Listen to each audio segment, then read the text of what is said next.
kibazo, yari yarabuze umuntu. Uyu muntu yamaze imyaka 38 ngo ari mu kibazo, atari uko ibibazo bidakemuka, ahubwo ngo yari yarabuze umuntu umukemurira ikibazo. Kandi twasanze abantu benshi ari abakijijwe n'abadakijijwe. Abantu benshi bazira kutagira ngo gishobora gushibuka ngo kikagira ibitonome ngo kandi byiza.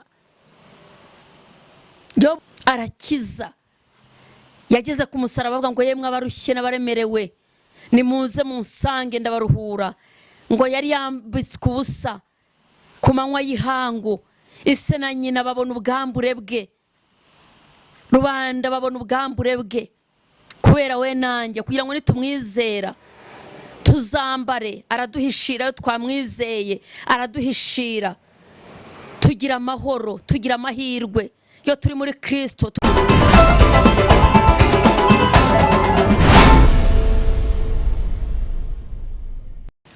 Yesu ashimwe, Yesu wacu nahabwa icyubahiro. Ndashima Imana cyane, Imana yacu, Imana igira neza, Imana ishobora byose. Ndashimira Kristo wanesheje Golgotha ku musaraba. Ni Gatera Jose guturuka muri Philadelphia. Reka dutangire dusenga, tujye kumva ijambo ry'Imana nkuko bisanzwe. Urakoze data wa twese, urakoze Kristo wanesheje Golgotha ku musaraba. Ngushimiye igitondo cyiza, ngushimiye umugoroba w'umugisha, ngushimiye umunsi waturemeye kugira ngo tukunezererwe, ngushimiye ubwiza bwawe n'ubuntu ugira.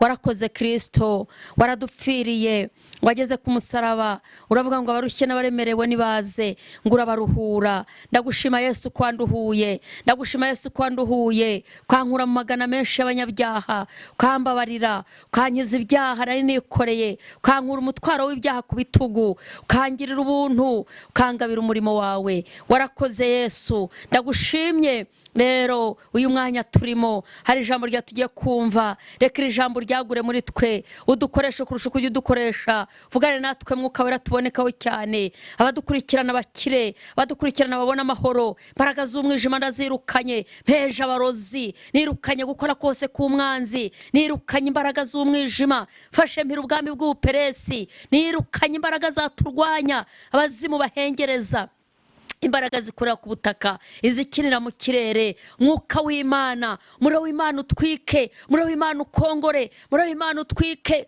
twike ubwami bwa Medi, twike ubwami bwa Peresi, utwike ibyakwiyoberanya bishaka kuzimya ijambo ry'Imana, bishaka gucecekesha imbaraga z'Imana. Mu izina rya Yesu ntakagira abantu bacogorera kuri uyu murongo, ntakagira abantu bahananirirwa, ahubwo abantu bagira imbaraga batumbagire nk'ibisiga. Urakoze Yesu, ubane natwe kurushaho kandi usobanurira ijambo. Mwuka w'Imana gwire muri twe, mwuka w'ubwenge, mwuka w'ubushishozi, mwuka w'ubuhanga agaragare cyane. Urakoze data, tuguhaye ikaze, tuguhaye karibu kuri cano ya Philadelphia. Uyu murongo turakwinginze ngo ibimuga bihaguruke, impumyi zihumuke, bipfa amatwi bikire, buri muntu wese akubone, buri muntu wese ahure nawe. Urakoze Kristo, witamurure, hagira umurwayi ukira, hagira ingumba ibona umwana, hagira umuntu wese isezerano rye, hagira umuntu uruhuka mu mutima, hagira umuntu ugira amahoro. Urakoze, abashonje bagaburire, abarwayi bakize, myuka mibi uyiheze, imbaraga zose zatubangamira uzikubitisha inkota y'Uwiteka. Turaguhaye ikaze, ni mu izina rya Yesu, amen. Imana ishimwe. Ni Gatera Jose guturuka muri Philadelphia nkuko bisanzwe. Ndashima Imana yo mu ijuru, ndashimira Kristo wanesheje Golgotha ku musaraba. Ndashima Imana cyane, Imana yacu ishimwe. Ndabashimiye namwe abadukurikirana, rwose Kristo abaho umugisha, abaho umugisha, abadufasha amaboko. Kuba turi aha ni ukubera mwebwe, mudahari ntitwahaba. Imana yo mu ijuru ijya ibaha umugisha rero, kandi irambura ikiganza, ihaze kwifuza kw'imitima yanyu, ihaze kwifuza kw'imitima yanyu. Imana y'amahoro ibagirire neza, kandi ni ukuri ndabibashimiye, mbishimira Imana data. Tugiye kuvuga ku mbaraga za Yesu mu kigeragezo, mu kibazo. Buriya muririmbyi yaririmbye indirimbo y'Igiswahili aravuga ngo Mungu kwetu ni kimbilio, anaonekana hotere wakati ya mateso. Uko niko kuri. Imana ni ubuhungiro, Imana ni ubuhungiro ariko kandi uzayibona mu kibazo Kristo aritamurura iyo mwabanye, iyo wabaye inshuti ye, iyo wamwikomejeho, iyo wamuvuze neza. Kristo aritamurura, Kristo agaragara nk'umunyembaraga. Rero ndagira ngo tumwikomezeho, inshuti za Kristo. Ujye ubyuka mu gitondo umubwire ngo waramutse Yesu, ngo waramutse, kuko muba muri kumwe. Nuryama nijoro umubwire ngo nguhaye ikaze, ubane nanjye, uvugane nanjye ndakumva. Jya wakira Yesu, jya umwiyegereza, jya umugira namba wani, jya umugira uwa mbere. Bafite amahoro, bahora bakeye, bahora baseka. Ni abantu bamaze kwizera Kristo nk'umwami n'umukiza. Naho ubundi abandi bahagaritse umutima, aravuga ngo ibintu byanjye barabifatira muri duwani, ibintu byanjye ugasanga umuntu Imana uje. Ariko numara kwakira Kristo nk'umwami n'umukiza, uyu munsi tujya kuganira ku mbaraga za Yesu mu kigeragezo, mu kibazo. Yesu wacu arakiza, narabibabwiye, arakiza. Yageze ku musaraba avuga ngo yemwe abarushye n'abaremerewe, nimuze munsange ndabaruhura. Ngo yari yambitswe ubusa ku manywa y'ihangu, ise na nyina babona ubwambure bwe, rubanda babona ubwambure bwe kubera we nanjye, kugira ngo nitumwizera tuzambare. Araduhishira iyo twamwizeye, araduhishira. Tugira amahoro, tugira amahirwe. Iyo turi muri Kristo tuba twabaye ibyaremwe bishya. Bya bindi byo bavuga ngo wari runaka wabaye hutya uriya turamuzi. Oya, iyo turi muri Yesu twari abajura, tuba turi ibyaremwe bishya. Iyo twamenye Kristo twari abasambanyi, tuba twabaye ibyaremwe bishya. Iyo turi muri Yesu twari abagome, tuba twabaye ibyaremwe bishya. Ngo ibya kera biba bishize. Ndashatse kubwira ngo mureke dukurikire Kristo atubere umwami n'umukiza. Yaje ku bwawe nanjye. Rero bakristo bene data, nshuti z'umusaraba, nimureke twizere Kristo atubere umwami n'umukiza. Araruhura, araruhura. Ni umugabo w'abapfakazi, ni se w'imfubyi, yita ku batagira shinge na rugero. Ni umwami w'amahoro. Imana ishimwe. Rero reka dusome ijambo ry'Imana riri mu gitabo, turasoma mu Mariko, turasoma Mariko ibice byaho 5, turahera ku murongo waho wa mbere tugere kwa 6. Turi kumwe n'umukozi w'Imana. Reka dusome ijambo ry'Imana twumve icyo Yesu ashatse kuvugana natwe, twumva imbaraga za Yesu mu kibazo, imbaraga za Yesu mu kibazo. Karibu dusome ijambo ry'Imana muri Mariko ibice 5. Umutwe w'amagambo aravuze ngo Yesu yirukana abadayimoni benshi mu muntu. Yesu yirukana abadayimoni benshi mu muntu. Umurongo wa mbere, bafata hakurya y'inyanja, bafata hakurya y'inyanja mu gihugu cy'Abagadareni, mu gihugu cy'Abagadareni. Yomotse uwo mwanya, yomotse akiva mu gihugu cy'Abagadareni, yomotse uwo mwanya, umuntu utewe n'abadayimoni ava mu mva, umuntu utewe n'abadayimoni ava mu mva, aramusanganira, aramusanganira. Yabaga mu mva, uwo muntu ngo yiberaga mu mva, nta wari ukibona icyo ashobora kumubohesha naho waba umunyururu. Nta muntu wari ukibona icyo abasha kumubohesha niyo yaba ari umunyururu.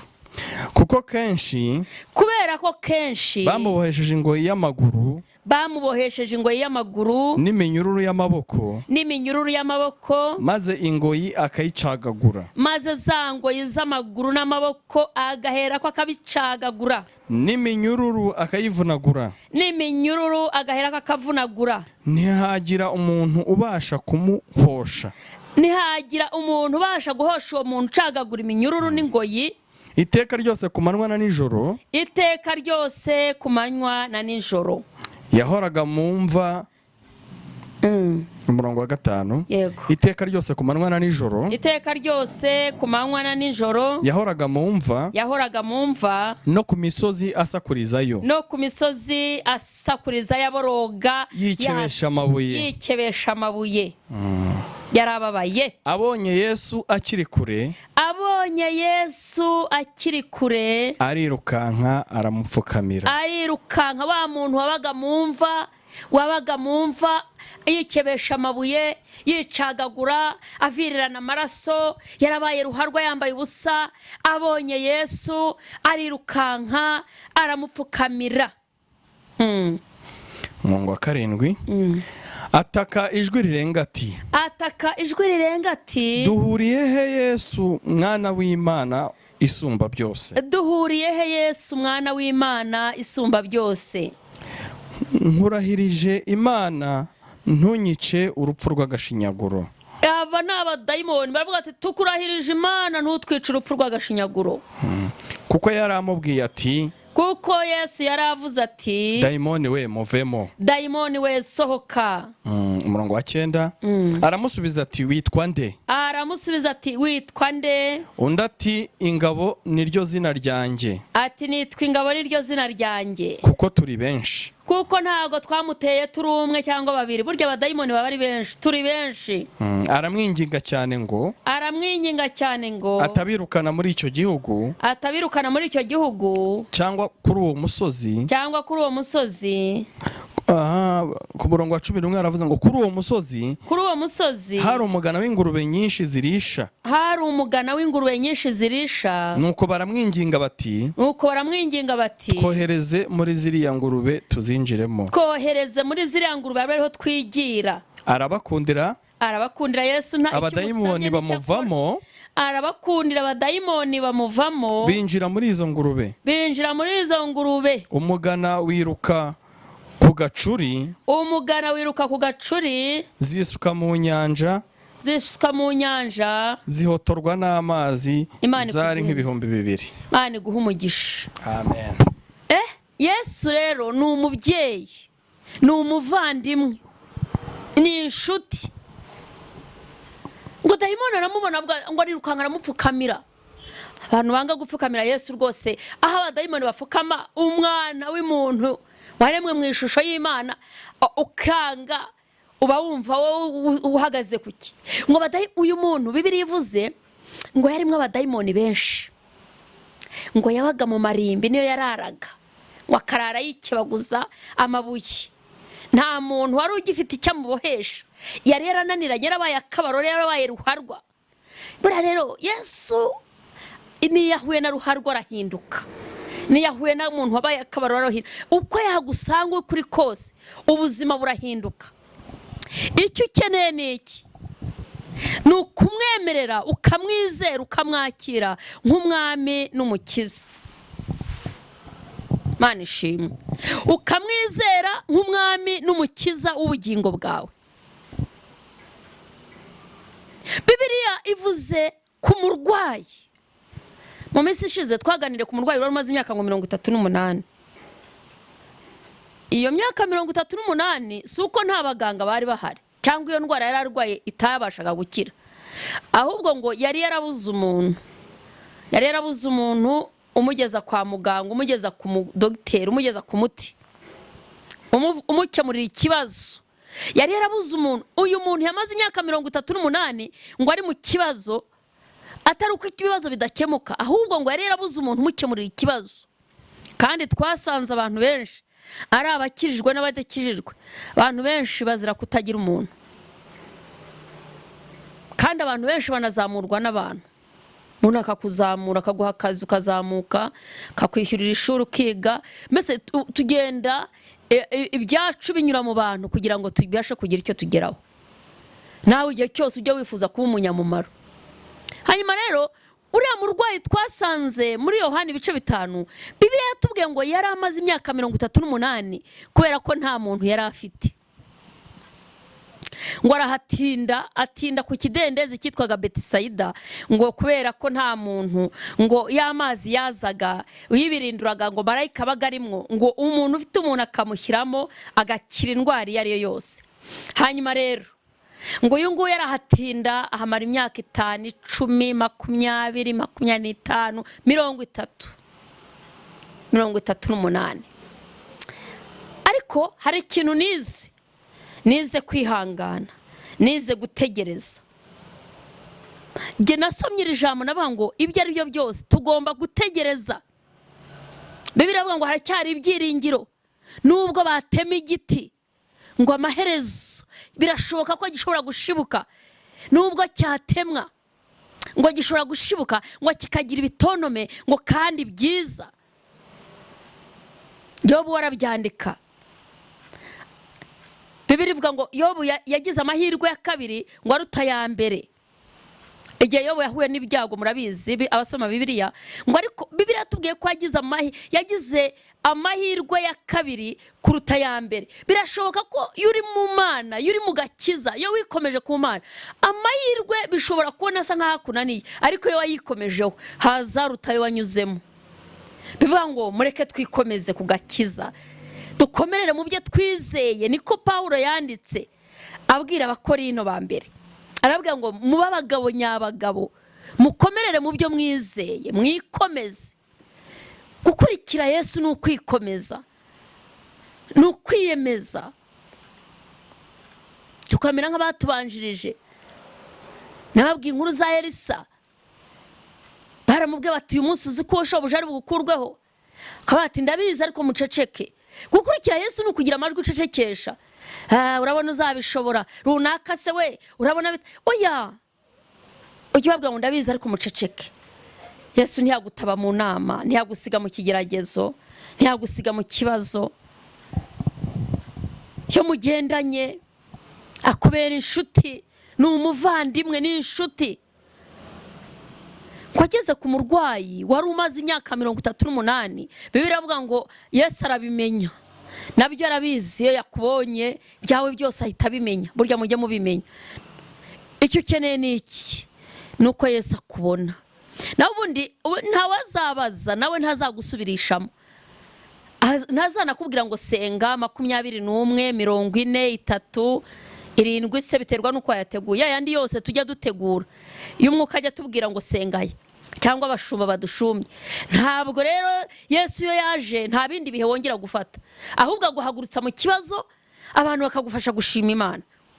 Ndagira ngo tumenye imbaraga za Yesu mu kigeragezo. Imbaraga za Yesu mu kigeragezo sijya zigaragara. Mungu kwetu ni kimbilio, anaonekana utere wakati ya mateso. Imana ni ubuhungiro, ariko mu kibazo ijya yerekana.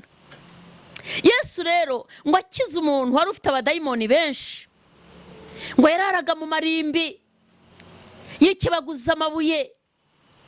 Bigaragare ko uyu muntu niba yari umugore, niba yari umugabo, nta muntu wari ukimwitayeho. Buri umuntu agira agaciro yakirimo umwuka w'umuntu, yagifite ubwenge. Imana igira agaciro yatarajya mu kibazo. Iyo wagiye mu kibazo agaciro kawe karatakara. Iyo umuntu yagiye mu kibazo biterwa n'icyo ari cyo, ariko iki kibazo yari yarakijijwemo n'abadayimoni, ngo bari benshi. Ngo abadayimoni baravuza uyu muntu, baramuvuza biranga, bamujyana kwa muganga biranga. Birashoboka ko banasenze bikanga, bakora ibyo bashoboye biranga. Bajyaga batubwira ngo uburi umubyizi mukwe ngo ntako batagize. Bivuga ngo utagize icyo wimarira wowe ubwawe nta uba wagerageje. Ngo biranga, baragerageza biranga. Ngo akagera araborogera ku misozi, ku marimbi, ngo akagera aravuza induru. Ariko ngo Yesu ngo yari afite yavuye. Biravuga ngo yomotse ageze hakurya, ngo amurwaye aramubona. Badayimoni ngo baraza bamwikubita imbere, baravuga ngo ntutwice, urupfu n'agashinyaguro, tureke twigire mu mugana w'ingurube. Buriya uri umuntu w'agaciro, ntukipfobye, ntukisuzugure. Yesu si uko yashatse guhombya ba nyir'ingurube, ariko urutabira ibintu byose ubona. uri umuntu ukomeye. Imana yakuremye mu ishusho yayo, uruta amayetaje, uruta amazu ahenze, ushobora kuba nta n'akazi ugira, ariko uruta ibyo byose. Uri mu ishusho y'Imana, uri mu ishusho y'Imana. Imana yakuremye mu ishusho yayo, ntabwo yakugize inyamaswa, ntiyakugize igiti, ntiyakugize ibyatsi, ntiyakugize ururabyo, yakuremye mu ishusho yayo. Uri umuntu w'agaciro, urahenze, ugirirwa n'amahirwe, wakira Kristo nk'umwami n'umukiza. Mwikomezeho, Yesu arakiza, Yesu arakiza. Ngo abonye Yesu araboroga. Jya uboroga, abadayimoni bakakurusha kuboroga. Jya uborogera Yesu, ntukaborogera abantu, ntukaborogera umuntu. Jya uborogera Yesu, jya umubwira ibikugoye, jya umubwira ibikuruhije, jya umubwira ibikuvunnye, jya umubwira ibyo udashoboye, jya umwemerera, umwereke intege nke zawe. Arakunda. Umuririmbyi yavuze ngo afasha abamugana. Njya nkunda umuririmbyi wa 16 aravuga ngo aba Yesu bishimira izina rye ryiza, ngo ribamara imibabaro, rirabatinyura, ngo ushonje riramuhaza, riruhura umuntu yarushye. Izina rya Yesu gusa, rya Yesu ryonyine. Iyo ushonje riraguhaza, iyo urushye rirakuruhura. Ndagira ngo uyu munsi wemere upfukame hasi, cyangwa se uri mu kazi, cyangwa se uri muri bisi, ahantu uri ntago mbizi uko uri kumvira ijambo, aho uhagaze, aho uherereye, ariko wizere mu mutima wawe ko yaguhamagaye ariyo kwizerwa. Mbabarire, Mana yacu ihabwe icyubahiro. Yesu wacu araruhura, ushonje riramuhaza, urushye riramuruhura, riruhura umuntu urushye. Ariko mwaretse tukizera Kristo. Ababyeyi, abagabo, abasore n'inkumi, nimumwakire, nimumwakire, nimumwakire, nimumwakire. Yaje ku bwawe nanjye, akiza umuntu wari ufite abadayimoni benshi, akiza umurwayi wari urwaye, wabaga mu marimbi, niho yararaga yikebaguza. We ntabwo nzi indwara ufite. Ushobora kuvuga ngo jyewe yanjye ntiyakira, ariko Yesu akubonye yakira. Uhuye na Yesu wakira. Nta ndwara Yesu adakiza, arakiza indwara nyinshi, arakiza, arakiza, arakiza, arakiza rwose. Yesu Kristo arakiza. Yesu w'i Nazareti arakiza, umuntu akaba muzima, akaba icyaremwe gishya. Rero uyu murwayi Bibiliya iratubwiye ngo yikebaguzaga amabuye, yahoraga borogera ku musozi, ngo ariko abonye Yesu, ngo araza mwikubita imbere, aravuga ngo mbabarira, ngirira imbabazi. Mureke twiga gusaba Imana imbabazi, mureke twiga guca bugufi, mureke twige gusaba Imana imbabazi. Nyuma y'imbabazi nta rubanza. Yo Kristo akubabara aragukiza, yo Kristo akubabara yakugirira neza, yo Kristo akubabara arakubwira ngo ngaho igendere, indwara yawe urayikize. Aravuga ngo mbabarira, ngo umurwayi arakira. Badayimoni abajugunya mu ngurube kugira ngo yerekane ko turusha agaciro ibintu byose twakwibwira ko bihenze. Ni wowe uhenze kuruta ibyo bintu bikuri imbere, ni wowe uhenze kuruta ibintu wabona ko ari ibintu by'agaciro. Uri uw'agaciro kuko Imana yakuremye mu ishusho yayo. Turabavandimwe ba Yesu, yatugize kuba abavandimwe be. Turahenze, turabagaciro, turabana b'Imana. Ariko nubwo uko tuzasa kutararekanwa, ariko icyo tuzi nuko Kristo naza tuzasa nawe, kuko twaramwizeye, twaramukurikiye. Reka dusoreze mu gitabo cya Yohana. Turasoma Yohana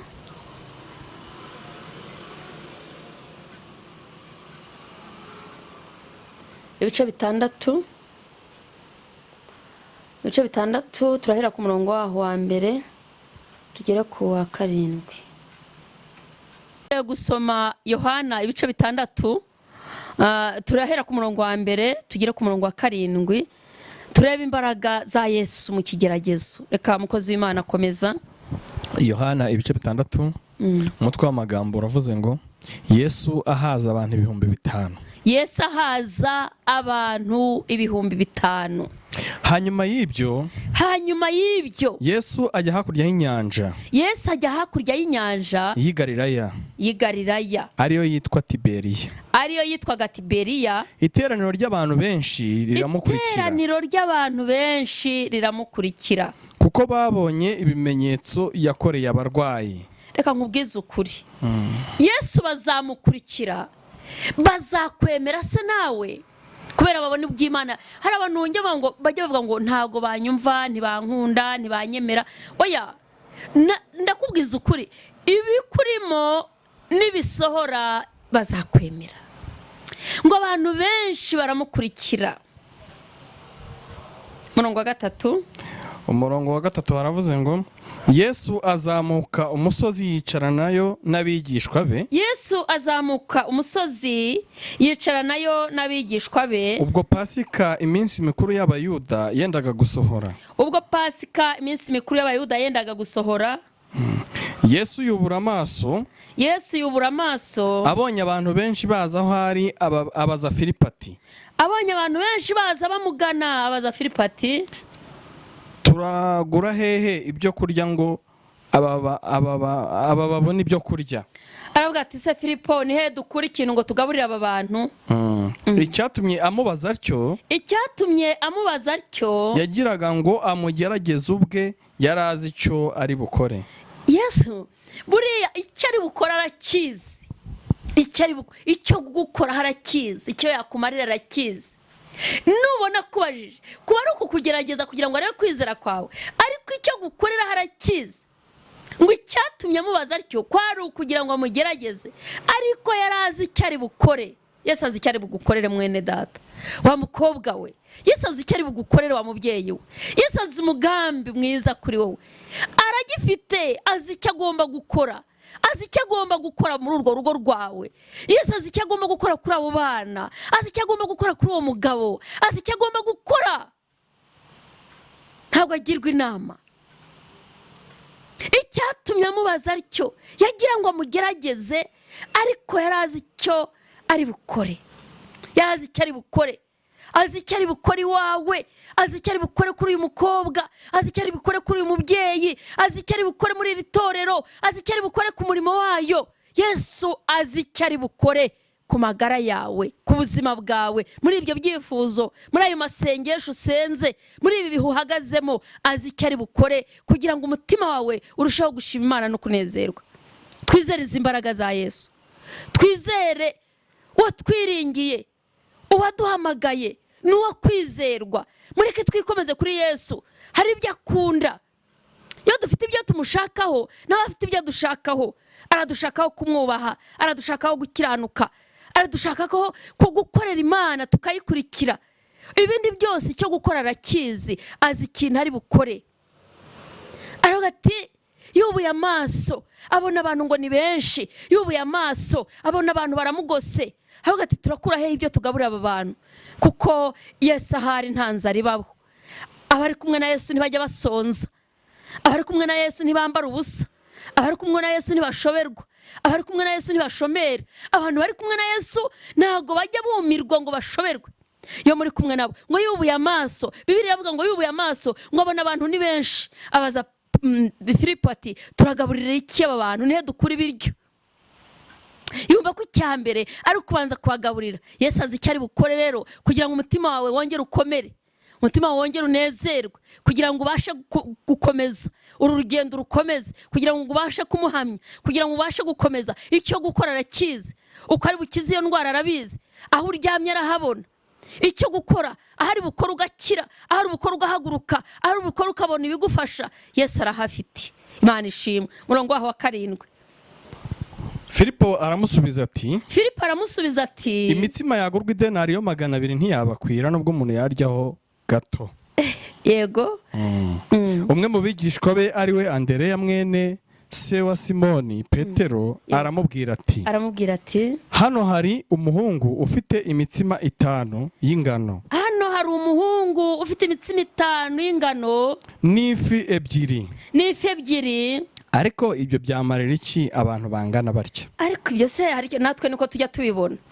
Tutaruse ubundi Yesu yahera iki cyanjye byarenze inkombe. Reka nkubwize ukuri, Yesu arihagije. Icyo gukora arakifite, aho yanyuza hari inzira nyinshi zirenze igihumbi Yesu yakunyuzamo. Hari ikintu yakora, hari inzira yo kukunyuzamo. Ibyawe arabizi, icyo ari gukora arakizi. Baravuga ngo hano hari umuntu ufite amafi 5, arashaka kuvuga ngo ariko se ngo ntacyo byamara. Ibintu bihari ni bikeya, n'ubu bifite ni bikeya, ntacyo byamara. Hanyuma Yesu umurongo wa 10, Yesu ati nimwicaza abantu. Yesu aravuga ati birahagije, nashaka kugira ngo numve ko ari icyo ufite. Tugira ikintu ugira icyo ubika. Icyo ufite nicyo Yesu azaheraho. Niba ukijijwe, komeza agakiza.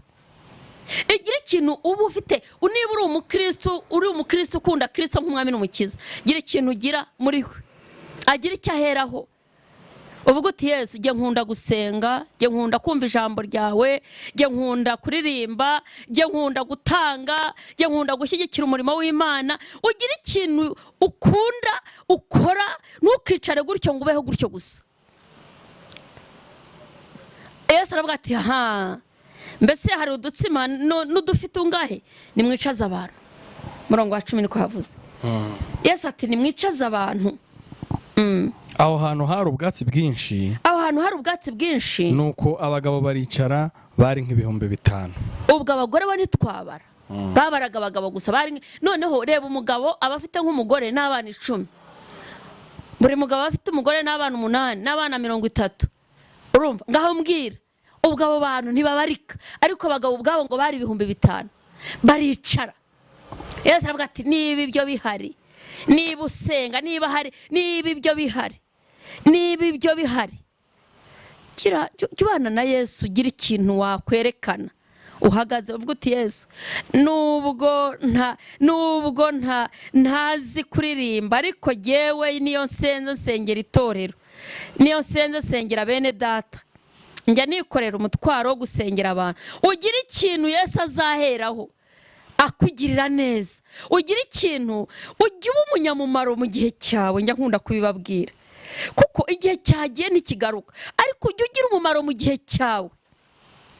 Yesu aravuga ati nimwicaze abantu. Ubwo abagabo ngo bari nk'ibihumbi 5.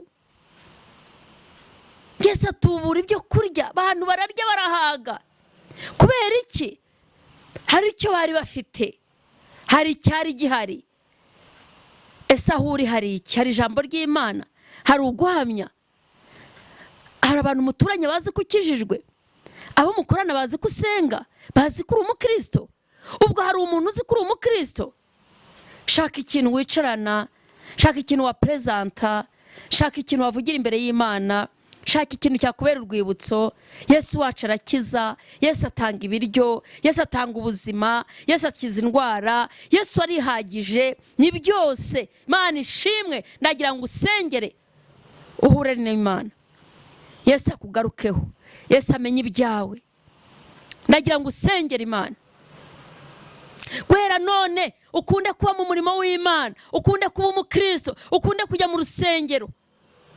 Muririmbyi yaravuze ngo abanga Imana ntibayisenge ngo bazapfa, ariko nibapfa ngo ntibazibukwa.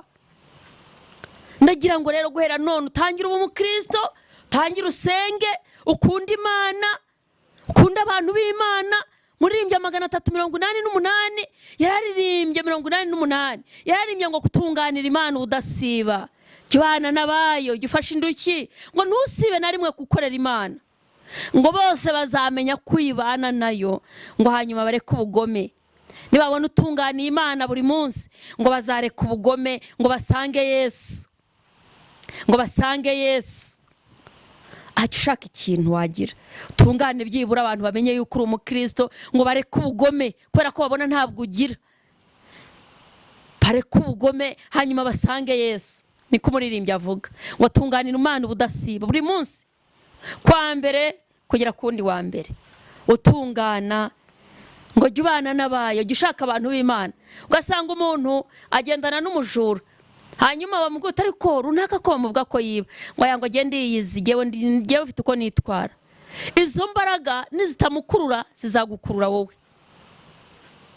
Mujura n'uwo gusengera, ukagendana n'umuntu usebanya, umuntu utakubwira ngo dukomeze, umuntu utakubwira, umuntu bigendana bukira atakubwiye ngo Yesu agira neza, atakubwiye ngo ndashima Imana, ahubwo akakubwira ngo biracitse, ubuse nubwo nabonye inzu shaho muri iki gihe. Oya, jya ugendana n'umuntu ukubwira ko ibintu bishoboka, jya ugendana n'umuntu ukubwira ko ibintu bizakunda, ntukagendana n'umuntu utakubwira ko ibintu ari bizima, ntukagendana n'umuntu utakubwira ko ibintu bizaba byiza. Rero Yesu aravuga ngo ubwo hari amafi 5, ubwo hari agafu, ubwo hari imigati mike, mwicaze abantu, mwicaze abantu, ubwo hari icyo ufite ubuhamya bwiza, ubwo ufite agakiza, ubwo ufite agakiza. Yesu afite icyo gukora, afite icyo gukora kuko waramumenye kandi urakijijwe. Niba ukijijwe, Yesu icyo gukora arakizi. Rero niba utarakizwa, uyu munsi wizere, wakire Kristo nk'umwami n'umukiza. Ndagira ngo ngusengere, kuko ushatse nawe waza, imbabazi z'igihari. Ngwino Yesu akuruhure, ngwino Yesu aguha agakiza, ngwino Yesu agukure muri iyo sayo y'ibyaha. Nyuma y'ubu buzima hari ubundi, nyuma y'ubu buzima hari ubundi. Isi niyo wayitembera ukayibona nk'umudugudu, ariko isi irarangira, igihe cyawe kizagera urangire. Rero inyuma y'ubu buzima hari ubundi. Kizwa igihe cy'igihari, kizwa hakiri umwanya. Emera Kristo akubera umwami n'umukiza. Urakoze Yesu, iri ni ijambo ryawe. Nsengeye umuntu wumvise iri jambo, nawe ararushye ariko arashaka gukizwa. Nyemerera umuha ubugingo kandi bwinshi, umuha ubugingo. Gabanya umubare w'abarimbuka, ongera agakiza. Intumwa zimaze kuzura umwuka wera, warazibwiye ngo nizigende Yudaya n'ahandi hose ngo zibwirize abantu bihane. Kandi abihanaga barakizwaga bakabatizwa, bakuzura umwuka wera, bakava mu byaha. Waduhamagariye kugukorera, waduhamagariye kukuvugira. Tugende tugera no ku mpera y'isi tuvuge kugira neza mwami Yesu. Reka bakizwe, abakomeye n'aboroheje, abarushye n'abaremerewe. Reka abantu bose bakubone, niwe uruhura. Ntabwo utanga imigati gusa, ahubwo utanga n'ubugingo. Raya sikabone foya. Kura abantu mu byaha, abantu mu byaha. Byaha birica, byaha birica. Ngaruka y'icyaha n'urupfu. Dosikarabonefo. Reka abantu bakizwe, reka abantu bahure n'Imana, reka abantu baruhukire mu mahoro yawe. Kristo desikara nonefo dosikarabonefo. Urakoze Yesu, urakoze kuruhuye abarushye. Uyu mukobwa ufite ikibazo shitaya vonebo, ndamusengeye. Yasambanye kenshi ariko bigeze kuri finali. Ararushye. Muruhure, uraruhura, ndakuzi. Ararushye, musanganire Kristo, muhe ubugingo. Mwandukure mu gitabo cy'abarimbuka, mwandike mu gitabo cy'ubugingo. Urakoze Yesu, urakoze kubw'uyu mugabo, urakoze kubw'uyu mugore, urakoze kubw'uyu shitarabonefoya, urakoze kuruhuye abarushye, urakoze kuha yateye sikabone. Uri Imana yacu, isi n'ibiyuzuye n'ibyawe. Urakoze Mana, tanga ubugingo, abarushye baruhure, abafite imvune zo mu mitima, abadafite shinge na rugero, ababuze igisubizo cy'ubuzima bwabo. Urakoze Mana. Dusenge abarwayi, indwara zitandukanye, indwara z'imyuka mibi, indwara z'amayobera, za kanseri, za diyabeti, ibyorezo, indwara zo mu minsi y'imperuka. Turazinanije koko kw'Imana, umuriro w'Imana uzinanize. Indwara z'imyuka, indwara z'itongerano, indwara za karande z'imiryango, turazinanije. Urakoze kugize neza, urakoze kukijije abantu. Dusengeye igihugu cyacu Mana, komeza ugishyigikire, komeza ugifata amaboko, shyigikira abayobozi batuyobora, shyigikira Mana, girira imbabazi isi irarushye, yigirira imbabazi. Urakoze Mana, urakoze Mana, urakoze Mana ko baje bagushaka bakubona. Urakoze Mana kurambuye ikiganza, urakoze Mana kurambuye amaboko, ukavuga ngo abarushye n'abaremerewe nibaza baruhure. Urakicaye ku ntebe y'imbabazi, urakoze kubikoze. Icyubahiro kibi cyawe, urakoze kubikoze. Torero urigirire neza, abashumbu bagirire neza, abakristo bagirire neza, abakwakiriye nk'umwami n'umukiza. Reka babonere mu mahoro yawe. Ujya guhaguruka waravuze ngo uragiye, ngo ariko usize amahoro isi idatanga. Hari amahoro isi itaguha, ariko urayatanga Kristo. dosi kabone. Cyubahiro n'ikibi cyawe mu izina rya Yesu, amen.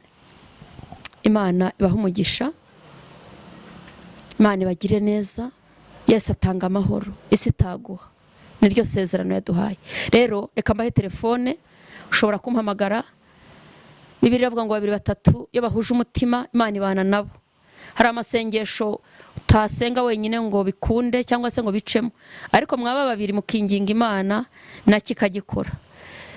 Ni 0 7 8 50 98 94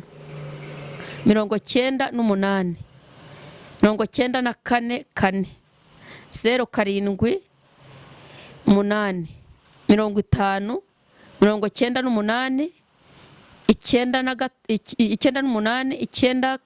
9 na 0 7 2 74 34 34 93 1 0 7 2 74 34 93 1. Imana y'amahoro ibaha umugisha. Ni Gatera Jose guturuka muri Philadelphia.